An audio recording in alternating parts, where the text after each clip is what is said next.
औज़ुबिल्लाहि मिनश्शैतानिर्रजीम बिस्मिल्लाहिर्रहमानिर्रहीम अल्लाहुम्मा सल्लि अला सय्यिदिना व मौलाना मुहम्मद व बारिक वसल्लम वसल्लम अलैहि। मैं हबीबुर रहमान हाशमी बहुत मशकूर हूँ सलीम खान साहब का, जो हमारे स्टेट बैंक के रिटायर्ड साथी हैं, chief manager Rawalpindi, chief manager Muzaffarabad, और हमने इकट्ठे कराची ऑफिस में भी एज अ DCM काम किया। सलीम खान साहब ने आज एक मौका फराहम किया कि हम अपने एक और देरीना साथी नजम अल्ताफ़ साहब, जो सीनियर इकोनॉमिस्ट भी हैं, स्टेट बैंक में हमारे साथ काम भी कर चुके हैं, उनके साथ पाकिस्तान की करंट इकोनॉमिक सिचुएशन पे बात की जाए। पहले मैं नजम अल्ताफ़ साहब का मुख्तसर सा तारुफ आपके साथ करवा दूँ। नजम साहब ने अपनी MSc इकोनॉमिक्स और MPhil की डिग्री जो है कायद-ए-आज़म यूनिवर्सिटी से इस्लामाबाद से हासिल की। फिर उन्होंने इकोनॉमिक्स और डेवलपमेंट फाइनेंस, इंटरनेशनल फाइनेंस में उन्होंने US से जो है वो डिग्री हासिल की, विलियम कॉलेज USA से। वो 10 साल तक AJ के यूनिवर्सिटी में असिस्टेंट प्रोफेसर के तौर पे पढ़ाते भी रहे और फिर उन्होंने स्टेट बैंक ज्वाइन किया। स्टेट बैंक में मुख्तलिफ डिपार्टमेंट्स में उन्होंने अपनी सर्विसेज दी और वहाँ अपना नाम पैदा किया। वो बहुत ही खुश मिजाज, हंसमुख इंसान, हर दिल अजीज़ शख्सियत जो है स्टेट बैंक की माने जाते हैं। हर कोई उनके पास बैठना जो है वो अपने लिए इज्जत का बायस समझता है। स्टेट बैंक में रहते हुए उन्होंने मुख्तलिफ ट्रेनिंग प्रोग्राम में, वर्कशॉप्स में दुनिया के बहुत सारे मुल्कों में ओवर द ग्लोब जो है, जिसमें Singapore, Malaysia, Hong Kong, Korea, Germany, USA, यहाँ स्टेट बैंक को रिप्रेजेंट किया और उसकी नेकनामी में इजाफे का सबब बना। कराची में रहते हुए वो as a faculty of CBM, जो कराची के बहुत मशहूर जो यूनिवर्सिटीज़ हैं, जिसमें CBM है, ज़ेबिस्ट है, मोहम्मद अली जिन्ना यूनिवर्सिटी है, वहाँ जो है वहाँ भी अपने दर्स व तदरीस का सिलसिला उनका जारी रहा। स्टेट बैंक में वो सीनियर इकोनॉमिस्ट थे और IMF की जो कोऑर्डिनेशन टीम है स्टेट बैंक की, उसका हिस्सा रहे हैं। और लास्ट उनकी सर्विसेज जो हैं वो एडिशनल डायरेक्टर निभाफ में उनकी सर्विसेज थी, जहाँ से उन्होंने रिटायरमेंट ले ली।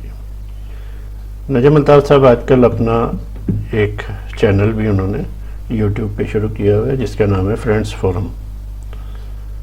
आप वहाँ जाके भी उनकी बहुत सारी वीडियोस से मुस्तफ़ीद हो सकते हैं। तो हम कोशिश करते हैं कि ज़्यादा से ज़्यादा मालूमात उनसे इकोनॉमी के बारे में ली जाए, क्योंकि नजम साहब का तबसरा आप देखेंगे कि बिल्कुल अनबायस्ड होगा।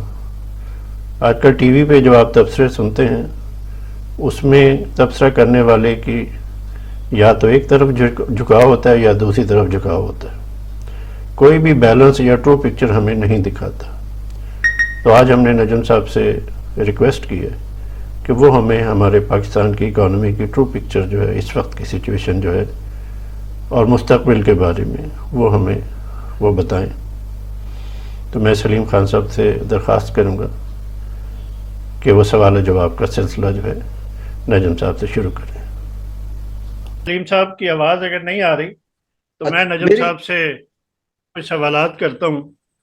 नजम साहब, हम TV पे जितने भी इकोनॉमिस्ट देखते हैं, या तो वो किसी एक तरफ उनका रुझान होता है, किसी एक पार्टी के हक में रहते हुए वो दलील दे रहे होते हैं इकोनॉमी के बारे में, या जो है किसी दूसरी पार्टी की तरफ उनके रुझान होता है। क्योंकि आपकी पर्सनालिटी ऐसी है कि इकोनॉमी को समझते हैं, इकोनॉमिस्ट हैं, तो पाकिस्तान की करंट सिचुएशन पे थोड़ा सा हमें बताइए कि हम वाकई डिफ़ॉल्ट करने जा रहे हैं, हमारी इस वक्त सिचुएशन क्या है और अल्लाह ताला क्या पाकिस्तान को इस सिचुएशन से निकाल लेगा।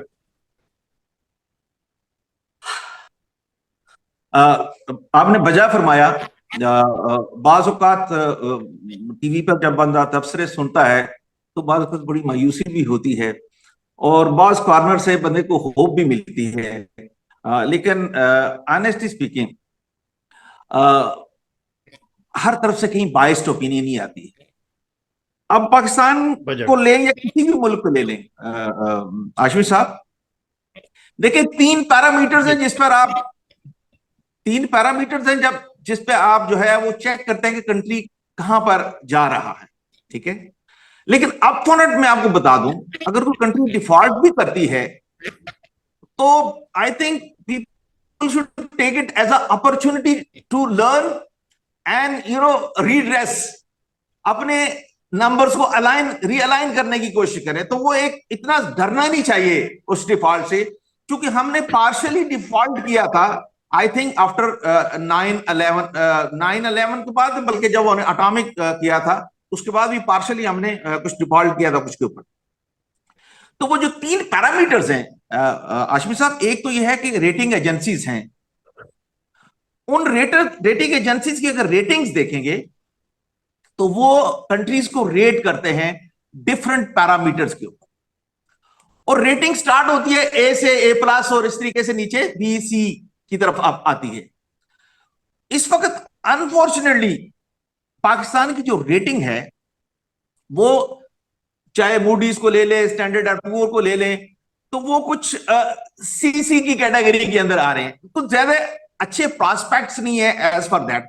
और उसकी एक वजह मैं आपको बता दूं कि ये जो रेटिंग्स हैं these are subject to IMF ratings.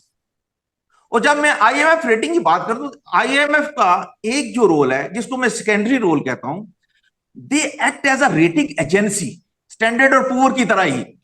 इसलिए कि IMF में समझता हूं इट्स अ गोल्डन की। जब आप IMF के साथ अकॉर्ड के अंदर होते हैं तो आपके प्रॉस्पेक्ट्स जो हैं उस रेटिंग की वजह से वो चाबी जो है वो मुख्तलिफ दरवाजे आपके लिए खोल देती है। तो चूंकि वो दरवाजा अभी खुल नहीं रहा, ठीक है, उसकी वजह से हम डोल्ड्रम में हैं कि हम किस तरफ जाएंगे, और दिस इज कंटेंजेंट अपॉन कि IMF के साथ हमारी डील किस नतीजे पे मंतकी इंजाम पर पहुंचे। और हमें ये अंडरस्टैंड करना चाहिए कि IMF का जो डिजोर रोल है वो तो अपनी जगह है, ठीक है, लेकिन डिफैक्टो IMF जो मेजर डोनर्स हैं उनके एजेंडे को भी कैरी फॉरवर्ड करता है, ठीक है। गिवन दिस बैकग्राउंड, चूंकि ये पॉलिटिकल ज्यादा है, इसमें इकोनॉमिक नंबर्स कम हैं, तो जो 7.7% स्टैंडर्ड है, इस नंबर के नीचे का ग्राउंड अराउंड जो इकोनॉमी होती है वो सस्टेनेबल है, उसके डिफॉल्ट का खतरा कम होता है, और फैक्टर्स भी उसके अंदर शामिल होते हैं। और पाकिस्तान का if I am not wrong तो तकरीबन आप 80% पे स्टैंड करते हैं, तो नंबर इतने बुरे नहीं है, ठीक है। मैं ऑनेस्टली स्पीकिंग ये फील करता हूं, अगर IMF का अकॉर्ड आपका थ्रू हो जाता है, जो कि इंशाल्लाह हो जाएगा, ठीक है, मेरा ख्याल है हमारी मुल्क के जितने भी लोग हैं, चाहे वो ऑपोजिशन में है चाहे वो गवर्नमेंट में है, दे शुड यूनाइट देमसेल्फ, कम से कम इकोनॉमी के एजेंडे पे, IMF के अकॉर्ड के एजेंडे पे, इसको पॉलिटिसाइज नहीं करना चाहिए, ठीक है। तो इंशाल्लाह होप फॉर द बेस्ट, मैं समझता हूं कि पॉजिटिव चीजें हो जाएंगी। इसके नेगेटिव भी बातें, let's stay to the positive side. आप मुझे सुन रहे हैं? मेरी आवाज आ रही है? जी जी प्लीज प्लीज। जी जी। अच्छा सर, एक जो जिमनी सवाल जो पहले मैंने करना था वो ये है कि आपने 10 गोल्डन ईयर्स प्रैक्टिकल लाइफ के यूनिवर्सिटी को दिए, आफ्टरवर्ड्स आप सेंट्रल बैंक में रहे। दोनों इदारों का जो एक्सपीरियंस है उसकी कोई एक एक चीज या उनकी जो है कोई यूनिक चीज हमारे साथ और जो हमारे बाद में देखने वाले जो साथी हैं, जो नाजरीन है, उनके साथ शेयर करें। क्या इन दोनों की तो इदारे जो है, दो मुख्तलिफ इदारे हैं। जो इदारों का डिफरेंस है, जब मैं यूनिवर्सिटी में पढ़ाता था तो यूनिवर्सिटी का जाहिर है आपको पता है ऑब्जेक्टिव की रोल क्या है, आपने एजुकेशन फराहम करनी है लोगों को, ठीक है, और एजुकेशनल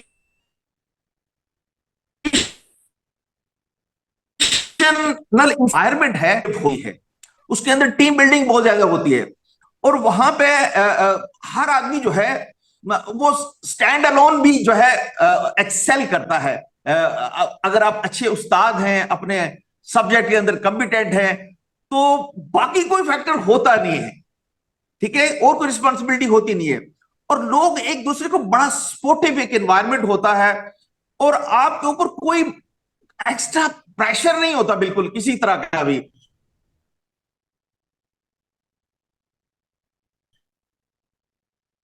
लोग सपोर्टिव एटीट्यूड होता नहीं है, लेकिन उसके मुकाबले के अंदर जब हम जैसे अदारे बड़ा एक एपिक्स इंस्टीट्यूशन है, उसकी रिक्वायरमेंट और डायनेमिक्स डिफरेंट है,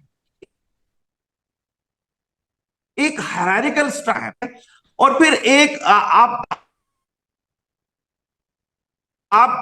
एक इवन जो है फ्रेम के अंदर आप काम, निभाव के अंदर आप काम कर रहे हैं, आप कुछ करना चाहते हैं, कोई हट के कुछ चीज करना चाहते हैं, आप बात करते हैं, एमडी कहते नहीं यार ये हमारे प्रोव्यू में नहीं आता, ठीक है। तो स्टेट बैंक के अंदर जो मैंने देखी वो ये है कि आपके पास वैरायटी ऑफ चैलेंजेस है, जबकि यूनिवर्सिटी के अंदर आप सिर्फ पढ़ा रहे होते हैं, वो एक एकेडमिक फील्ड है, लेकिन स्टेट बैंक एक प्रैक्टिकल फील्ड के अंदर है, डिफरेंट उसकी डायमेंशन है जिसके ऊपर आप काम कर रहे हैं।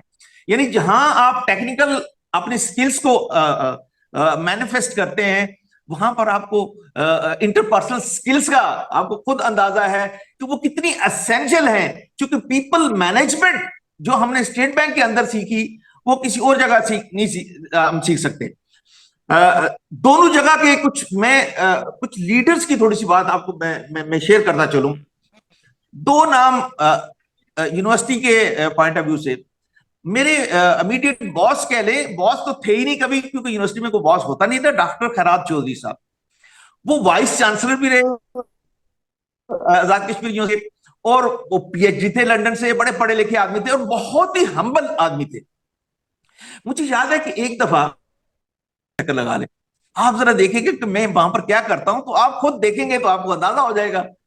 तो वो जो ट्रस्ट का कल्चर मैंने यूनिवर्सिटी के अंदर देखा, वो खैरात चौधरी साहब की शक्ल के अंदर देखा, और वहां पर एक जो दूसरी चीज जो मुझे वहां पर नजर आई कि वहां पर आपको हमारा अपना एक्चुअली एक एनुअल रसाला भी निकलता था, उसके अंदर मुझे याद है कि हमने बहुत सीखा।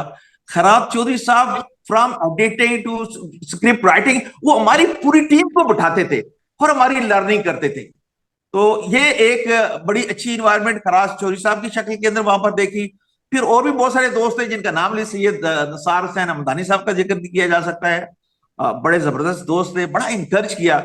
मुझे याद है कि मैं जिस दिन मेरा पहला लेक्चर था, मुझे जाना था, तो मैं और नसार एक्चुअली यूनिवर्सिटी फेलो भी हैं, वो मुझसे 1 साल सीनियर थे। तो मैं जब जाने लगा पहले लेक्चर के लिए, तो उन्होंने मुझे एस्कॉर्ट किया, हम दोनों गए वहां पर, उन्होंने मेरा इंट्रोडक्शन कहा। तो आने से स्पीकिंग जब मैं वहां पर फ्लोर पे खड़ा था, तो मेरी टांगें कांप रही थी। पहला दिन था, मैंने कहा यार किस तरीके से इतने, क्योंकि मेरी उम्र के लड़के जो है वो 80-90 मेरे सामने बैठे हुए थे, लड़के और लड़कियां। लेकिन जब मैंने नसार साहब को देखा गुफ्तगू करते हुए, तो मैंने हौसला पकड़ा, मैंने कहा यार ये मेरा साथी है, अगर ये कर सकता है तो मैं क्यों नहीं कर सकता। सो इस तरीके से आप दूसरों से लर्न करते हैं। आप स्टेट बैंक के अंदर विलियम्स कॉलेज में आए, अपने बच्चे साथ, अपनी बीवी के साथ, उन्होंने मेरे साथ वहां पे मुलाकात की, मेरे बारे में उन्होंने पूछा कोई मसला तो नहीं है ये वो। So every this is the kind of, यानी एक गवर्नर लेवल, और मैं उस वक्त I think I was deputy director था, तो उस लेवल, तो that is the kind of attention और care which you give to your people. तो ये एक मैंने चीज सीखी है कि खेल लोग हर लेवल पे थे स्टेट बैंक के अंदर, तो I think that was great. जी सलीम साहब। अच्छा, ये तो आपने बता ही दिया। ये एक आध चीज, क्योंकि इकोनॉमी के ऊपर बात हो रही है, तो बैंक रेट के बारे में जो है हमें ये बता दें कि इसकी फ्लक्चुएशन जो है वो 13% से 3-4 साल पहले जो है वो 7 पे आई, फिर 7 से 12, 13, 14, 20 पे है। तो हमारे जो देखने वाले हैं, सुनने वाले हैं, उन्हें इस बारे में थोड़ा सा, इसकी जो है क्या साइंस है, क्या डायनामिक्स है, थोड़ी सी मुख्तसर वो बयान करें। अच्छा, बीच में से थोड़ा, आप इंटरेस्ट रेट की बात कर रहे हैं? जी जी, बैंक रेट, इंटरेस्ट रेट की बात, जी जी जी जी जी जी जी, इंटरेस्ट, ठीक है, डिस्काउंट रेट की बात कर रहे हैं। जी जी। देखिए, पहले तो बात याद रखिए कि हम जिस दुनिया में रह रहे हैं, ये प्योरली नंबर्स की दुनिया नहीं है, ठीक है। इसके अंदर इट्स अ पॉलिटिकल इकोनॉमिक्स, बहुत सारे फैक्टर्स होते हैं। मेरे लिए दिल पे हाथ रख के मैं अगर आपसे पूछता हूं, यार इंटरेस्ट रेट इतना होना चाहिए, इतना वोलेट, और ऑब्जेक्टिव क्या है आपका? ऑब्जेक्टिव यह कि इन्फ्लेशन कंट्रोल हो जाए, नंबर वन। नंबर टू, आप कहते हैं एक्सचेंज रेट थोड़ा सा स्टेबल हो जाए। दो ऑब्जेक्टिव्स हैं जिसको आप अचीव करना चाह रहे हो, लेकिन उसके नतीजे में आप देखिएगा कि हमने आउटकम हासिल क्या किया है। क्या एक्सचेंज रेट स्टेबल हो गया? क्या मुल्क के अंदर इन्फ्लेशन कंट्रोल हो गया? Answer will be no. हम लाइज समवेयर एल्स। और इंटरेस्ट रेट जब इंक्रीज करते हैं तो आप देखिए कि कोई भी, चाहे लोकल इन्वेस्टमेंट हो चाहे वो फॉरेन इन्वेस्टमेंट हो, वो वोलेटाइल इन्वायरमेंट के अंदर कभी भी किसी मुल्क के अंदर नहीं आती। इसलिए investment is a it's a irreversible activity. इसमें संक कास्ट इन्वॉल्व होती है। तो कोई भी इन्वेस्टर वोलेटाइल इन्वायरमेंट के अंदर कभी किसी मुल्क के अंदर इन्वेस्टमेंट नहीं करता। तो उसके नतीजे में क्या होगा? हम एक टर्म यूज करते हैं, हम उसे कहते हैं स्टैगफ्लेशन। स्टैगफ्लेशन क्या है कि जब आप tight monetary policy, interest rate environment, उसके नतीजे के अंदर ना सिर्फ आपके मुल्क के अंदर इन्फ्लेशन बढ़ता है बल्कि अनएम्प्लॉयमेंट भी बढ़ती है।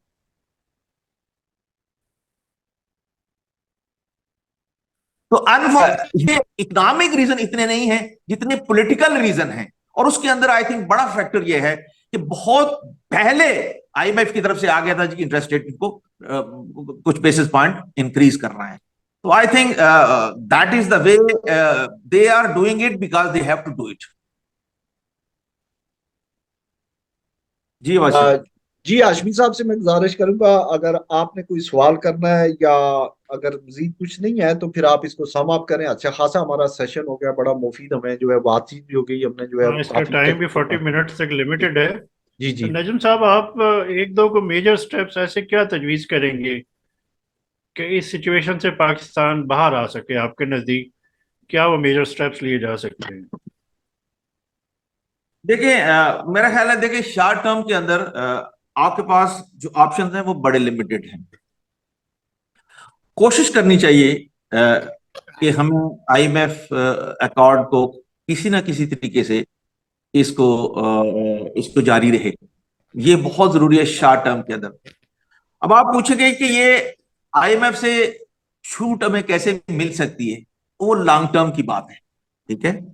और उसके लिए हमें अंडरस्टैंड करना कि आईएमएफ का रोल क्या है। आईएमएफ की जो रोल है उसको हम कहते हैं प्राइमरी रोल और सेकेंडरी रोल। तो प्राइमरी रोल जो उसका है वो है बीओपी सपोर्ट के लिए लैंडिंग करता है। दूसरा है वो सर्वेलेंस करता है या मॉनिटरिंग करता है। और तीसरा ये है वो कैपेसिटी बिल्डिंग और टेक्निकल सपोर्ट करता है। अब ये जो तीन रोल हैं, लॉन्ग रन के अंदर हमें क्या स्ट्रेटजी बनानी है कि हमारा बैलेंस ऑफ पेमेंट की सपोर्ट्स हमें ना मिले, हमें जरूरत ना पड़े एक्सटर्नल। तो जाहिर है आपको सरप्लस जनरेट करना है।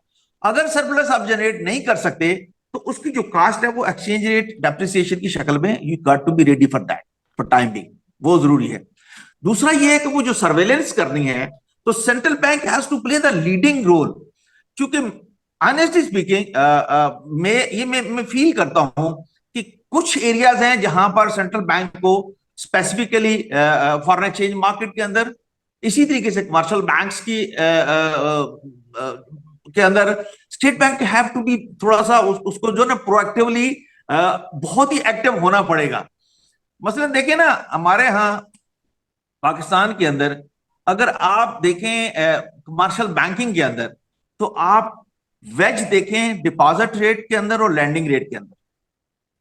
और ये जो वेज है that is indicative of the factor कि मुल्क की फाइनेंशियल सिस्टम कितना कंपेटिटिव है। और ये जो नंबर है डबल डिजिट के अंदर है। तो इतना फर्क दुनिया में कहीं भी नहीं होता, ठीक है। दूसरा ये है कि हम रोज सुनते हैं, देखें सुनते थे जी एक्सचेंज रेट जो है आप 150 पे ले जाएंगे तो आपके मसले हल हो जाएंगे, 200 पे ले जाएंगे तो मसले हल हो जाएंगे, 280 पे ले जाएंगे तो मसले हल हो जाएंगे, 290 पे ले जाएंगे तो मसले हल हो जाएंगे, 300 पे ले जाएंगे तो मसले हल हो जाएंगे। भाई मसला तो तब होगा जब आपके फंडामेंटल फैक्टर जो है वो मार्केट रिलेटेड है। अगर फंडामेंटल फैक्टर आपके मार्केट रिलेटेड नहीं है तो आप एक्सचेंज रेट को कहीं भी ले जाएं, ठीक है, तो आपके मसले का हल होने वाला नहीं है।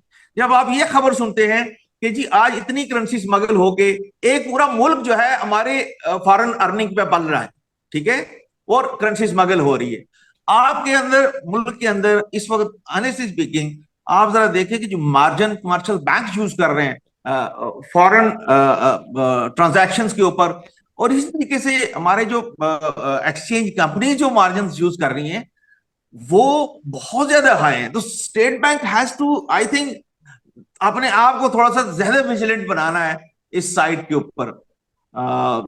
State bank has to be active on those fronts. नहीं, नजम साहब आपने वजह फरमाया, और आखिर जो पॉइंट आपने किया कि हम पड़ोसी मुल्क में हमारे बहुत ज़्यादा हमारी करेंसी फॉरेन एक्सचेंज की स्मगलिंग हो रही है। तो कल ही मुझे मेडिसिन से रिलेटेड कुछ शख्स मिले, तो वो कहने लगे कि हमें फ़र्क नहीं पड़ा, हम जो है पाकिस्तान से हमें बैन हो गया इंपोर्ट करना, तो हम जो है वो सारा साथ वाले मुल्क के ज़रिए हम कर रहे हैं, वहाँ हम डॉलर भेज देते हैं और वहाँ से हमारा रॉ मटेरियल सारा वो आ जाता है। आपने बिल्कुल कहा कि अर्निंग हम हमारी है, लेकिन जो है हम मजबूर हैं कि बहुत ज़्यादा ज़ाहिर है बरादराना ताल्लुकात भी होते हैं, फिर पॉलिटिकल इश्यूज भी होते हैं कि हम बहुत ज़्यादा इस पर कंट्रोल हमें करना चाहिए, हमारी इकोनॉमी फर्स्ट प्रायोरिटी भी होनी चाहिए। सर बहुत दिलचस्प मौजू था, सीखने को हमें बहुत कुछ मिला, हमारे जो नाजरीन हैं उन्हें भी बहुत कुछ इससे सीखने का मौका मिला, लेकिन वक्त की किल्लत जो है हमें प्रोग्राम वाइंड अप करने की तरफ बार बार जो है वो टाइम मुझे दिखा रहा है कि 4 मिनट रह गए। सर हम आपके बहुत मशकूर हैं कि आपने अपने कीमती वक्त में से जो है हमारे लिए कुछ वक्त निकाला। उम्मीद करते हैं कि हम ऐसे और सेशन भी जो है मुस्तकबिल में जारी रखेंगे। हमारे सुनने वाले नाज़रीन से भी हमारी यही है दरख्वास्त है कि आप इस प्रोग्राम के बारे में हमें फीडबैक दीजिए। आप इकोनॉमी के बारे में, स्टेट बैंक के बारे में कुछ और अगर आप जानना चाहते हैं, तो सलीम साहब भी स्टेट बैंक की बहुत मारूफ तरीन शख्सियात में से हैं। नजम साहब तो नो डाउट कि ये बहुत सब लोगों की पसंदीदा तरीन शख्सियत में से थी, अपने पोस्टर की वजह से, अपने बिहेवियर की वजह से। तो आखिर में मेरी दरख्वास्त ये है कि हम तीनों का एक एक चैनल है, नजम साहब का फ्रेंड्स फोरम है, वहाँ आप जाइए, विजिट कीजिए, आपको बहुत सारी ऐसी जो है आईए पे भी मिलेंगी आपको, या आपने बहुत सारे मौज़ूआत वहाँ आपको जो है वो मिलेंगे डिफरेंट किस्म के इकोनॉमी के अलावा जो आपके इंटरेस्ट की हैं। सलीम साहब के चैनल सॉफ्ट एनालिसिस में आप जाइए, वहाँ आपको हिस्ट्री के बहुत ज़बरदस्त आपको टचेस मिलेंगे, इनका बहुत अच्छा बैकग्राउंड है हिस्ट्री का। स्टेट बैंक का इनका एक्सपोजर बहुत अच्छा है, उसके बारे में चीज़ें मिलेंगी। मेरे चैनल पे आपको सॉफ्ट स्किल्स और आईटी स्किल्स के बारे में होगा, तो अगर आपको पसंद आए तो आप हमारे तीनों के चैनल सब्सक्राइब भी कीजिए, उसे आगे भी बढ़ाइए, तब इंशाअल्लाह इस अल्लाह हमारा आपका हामी नासिर। अल्लाह हाफिज़। Thank you, so nice, thank you. बेटी अच्छा।